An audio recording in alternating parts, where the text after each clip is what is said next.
Bonsoir à tous, et là on peut voir le dessous de la Denver. J'ai commencé le travail, je me suis dit je vais prendre la caméra. Donc j'ai mes pièces d'il y a bien longtemps, c'est-à-dire la poulie à changer pour la courroie de traction et le quick wash. Et je vais mettre le GCV dessus ce soir normalement. Donc il faut que je démonte le pont de traction, c'est tout con, voilà, comme d'habitude. Et après je vais essayer d'enlever la petite poulie. Donc, je viens de sortir le boîtier de traction. On peut voir la poulie. À quel point elle est déformée. Ça c'est le... Voilà, mais si je la mets vraiment à la lumière, on peut voir un peu la tronche qu'elle a. Donc ça va être marrant à retirer ça. Ouais, il y a la goupille dedans. On va essayer de retirer ça et puis mettre en place la nouvelle. La nouvelle poulie est en place. C'est bien installé. Donc j'ai plus qu'à remonter ce système sur la machine. Bon, la Denver, j'ai remonté les caches, le pont, tout ça. Une cache ici avec les vis, le quick wash.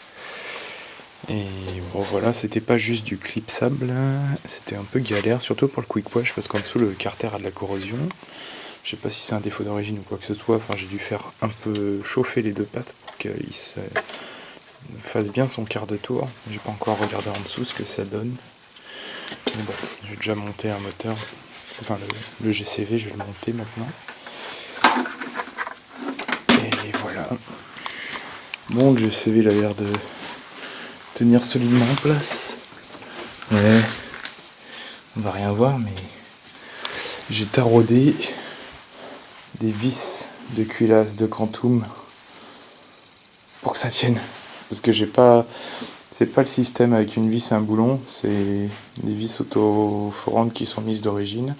Je les ai pas avec ce moteur, c'est pas les mêmes que celles d'un Quantum avec des vis taraudées d'origine, donc j'ai pris des vis de culasse de Quantum qui se rapprochaient à peu près du diamètre. Ça s'est retaraudé dans le filetage et ça tient bien.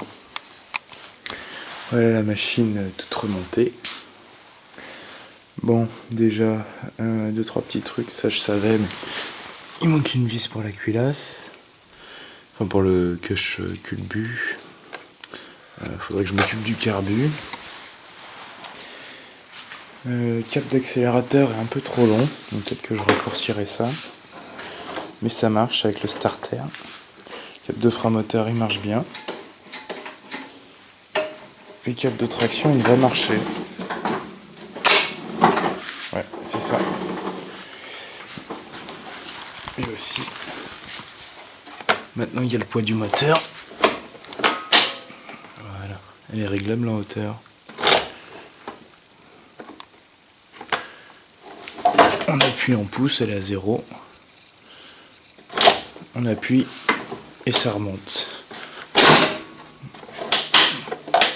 Et puis on peut choisir quel cran. Voilà, là c'est hauteur max. Il y a de quoi faire.